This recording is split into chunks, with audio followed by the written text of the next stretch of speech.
I danced with a lesbian last night. What? Woo. She gave me a hummingbird heartbeat.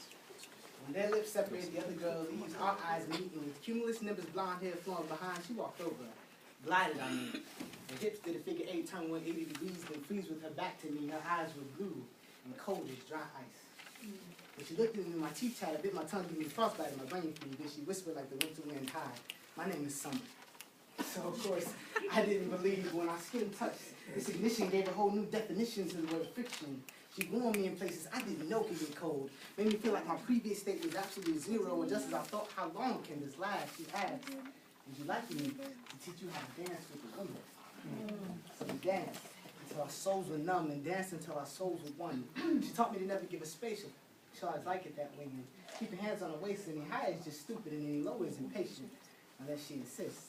And for the sake of the lesson, she did. But in the midst of chapter 3, a finger lifted her chin and her voice chimed in, "Can I borrow her for a minute?" It stunned me. It was like God asking if he could see his son for a bit. Which I replied, "Sure." She never mind to begin with. She laughs. We both know this will never happen again. But on the way out, I read her lips. They say, "Remember where to keep your hands." I became vexed with a lesbian last night. She came with dreadlocks and made the room take a deeper breath than the spoke to depths. Not the one you gotta find, but he's still kind of hard to see 20,000 feet. And I watch her full lips and a schizophrenic smile that comes and goes as it chooses, and an omnipresent giggle that's lightheartedness makes it ominous. She walked over, took a seat, laughed, and asked, "Would you like me to teach you a language you should never speak?" She taught me how to burrow into their thoughts and plant seeds, the phrases to say to get the reaction I see. She taught me how to cast spells on a spellcaster without the literature, the page master, or Harry's wand. I said she taught me how to cast spells on the spellcaster without the literature, the page master, and Harry's wand. She taught me how to get the girl without using the force like Hans, so I practiced with tactics and traps on her till it seemed like too much to bear.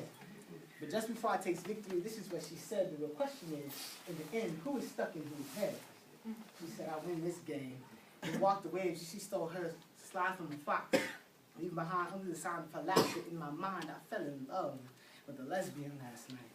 She came with an afro, as if the moon released her hair's freedom streams and her skin, free of anything covering her ink. Symbols and scriptures tattered in pores, as if the Masons needed a place to hide their secrets from the demons who, she volunteered, lost her freedom, but tonight she can strut, turning heads as she's prancing. You open a closet door and see her skeletons dancing. It's a beautiful sight. This caramel-colored Dakota Cinderella swore she'd teach me how to love before midnight, so she asked me, "Would you like me to teach you how to treat a woman?" To which I replied, "Only if I can practice on you."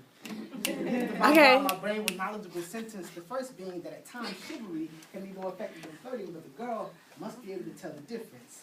She speaks like a prophet, quoting her scripture, pointing to her skin, explaining her intentions, all the while her eyes remind me while falling for her is a bad religion, and quite frankly, the ocean of knowledge and answers she poured into my world can never be lost like Atlantis. And she said, "If you remember nothing else, remember this. If you remember nothing else, remember this. Don't pour everything into a girl unless it's clear she's doing the same.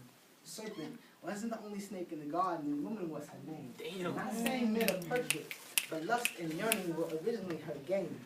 And women can become vindictive, so satisfy her plight. And after stroke of 12, this caramel-colored Cinderella melted out of sight."